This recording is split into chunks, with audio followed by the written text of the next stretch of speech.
عموماً جب ہم کسی غلط حرکت سے یا عادت سے تنگ ہوتے ہیں تو یہ جملہ بول دیتے ہیں کہ اپنی عادت بدل لو. ٹھیک ہے, تو یہاں پر میں بتاتی چلوں کہ عادت کے لیے جو جمع کے الفاظ ہیں وہ دو ہیں. آپ عادتیں بھی لکھ سکتے ہیں, آپ عادات بھی لکھ سکتے ہیں. الف اور تے کا استعمال عربی قاعدے کا استعمال ہے. ٹھیک ہے, جب ہم الف اور تے لگا کر جمع بناتے ہیں تو وہ عربی قاعدہ ہوتا ہے, جمع الجمع میں آتا ہے. ٹھیک ہے, تو اب ہم اس کو یہاں پر لکھتے ہیں.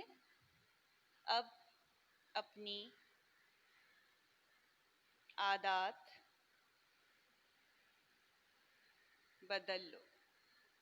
یہاں بات ایک واحد شخص سے ہی ہو رہی ہے, تو ہم یہاں پر آگے پیچھے کچھ تبدیل نہیں کر سکتے.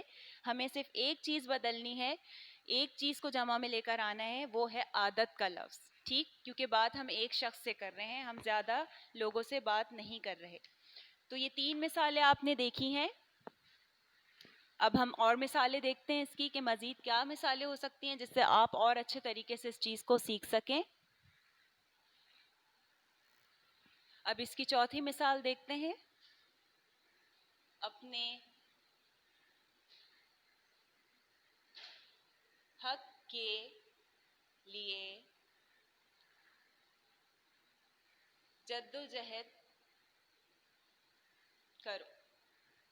ٹھیک, اب اس کو جمع میں تبدیل کرتے ہیں. اپنے حقوق کے لیے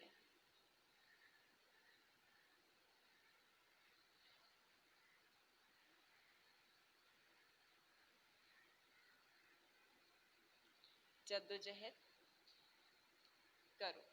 یہ بھی اسی طرح کا جملہ ہے, ایک شخص سے بات کی جا رہی ہے اور ایک شخص کو کہا جا رہا ہے کہ آپ کو یہ کرنا ہے, یعنی ایک آرڈر سا ہے اس کے لیے. اب آتے ہیں نمبر 5 پہ. تکلیف کو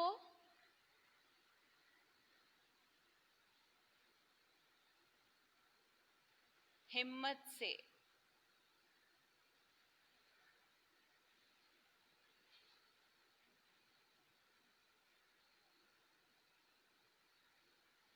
برداشت کرو. اب اس کی جمع دیکھ لیتے ہیں. تکالیف کو, یا اس کے لیے ایک اور جمع بھی ہے, تکلیفیں بھی ہیں, لیکن جملے کے مطابق لفظ تکلیفوں بھی آ سکتا ہے کہ تکلیفوں کو ہمت سے برداشت کرو, لیکن تکالیف کا جو لفظ ہے وہ زیادہ بہتر ہے جمع بنانے کے لیے. تکالیف کو ہمت سے برداشت کرو. ٹھیک ہے, یہ آپ کے مختلف طریقے ہیں جس سے آپ سیکھ سکتے ہیں کہ آپ کس طرح سے جو ہے وہ جمع جملے کو استعمال کر سکتے ہیں. ایک اور جملہ دیکھ لیتے ہیں. غلط رسم ترک کر دینی چاہیے. ترک کر دینی چاہیے مطلب چھوڑ دینی چاہیے.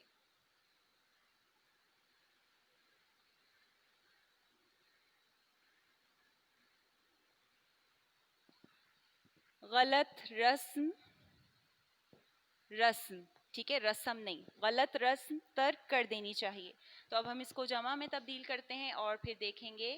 یہاں لکھیں گے کہ غلط رسوم کو,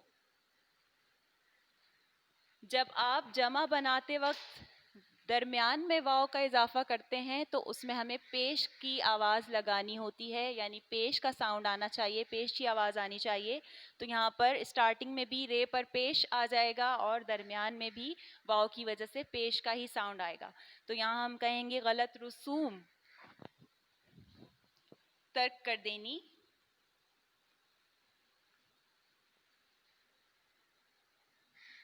اچھا, چاہیے کا لفظ جو ہے اب چینج ہوگا اور چاہیے کے بجائے چاہیے آ جائے گا, جس میں آپ نون غنہ کا استعمال کرتے ہیں.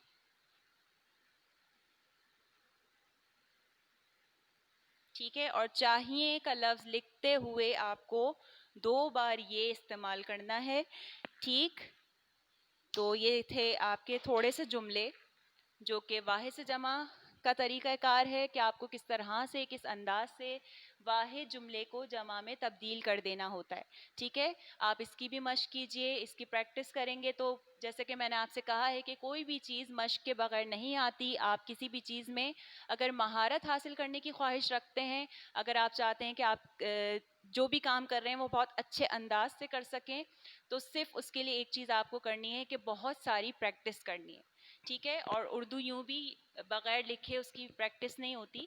تو اردو کا جو سبجیکٹ ہے وہ بچوں کو اس لیے بھی مشکل لگتا ہے کہ اس کے جو الفاظ کی بناوٹ ہے, اس کو جو جوڑنے کا جو ایک انداز ہے, الفاظ سازی جس کو ہم کہتے ہیں یا ارکان سازی جس کو ہم کہتے ہیں, وہ تھوڑی سی مشکل ہے بچوں کے لیے. لیکن پھر میں کہوں گی جب آپ پریکٹس کرتے ہیں تو آپ کے لیے کوئی بھی کام مشکل نہیں رہتا. ٹھیک ہے, یہ آج تک کی جو ہماری مشق ہے آپ اس کو دیکھیے گا اچھے طریقے سے, آپ خود سے مزید جملے بنانے کی کوشش کیجیے گا, آپ کو لازمی مزہ آئے گا اور آپ کا دل چاہے گا کہ آپ اور سارے جملے بنائیں, بہت سارے جملے بنائیں. ٹھیک ہے, پھر ملیں گے انشاءاللہ ایک نئے سبق کے ساتھ, اور پیپر 1 کی بات کریں گے اب. ٹھیک ہے, پیپر 2 کی بات تو ہم کر ہی رہے ہیں, اب میں نیکسٹ جو ہم آئیں گے وہ پیپر 1 کے ساتھ آئیں گے. ٹھیک ہے, تب تک اپنا بہت خیال رکھیے گا. اللہ حافظ.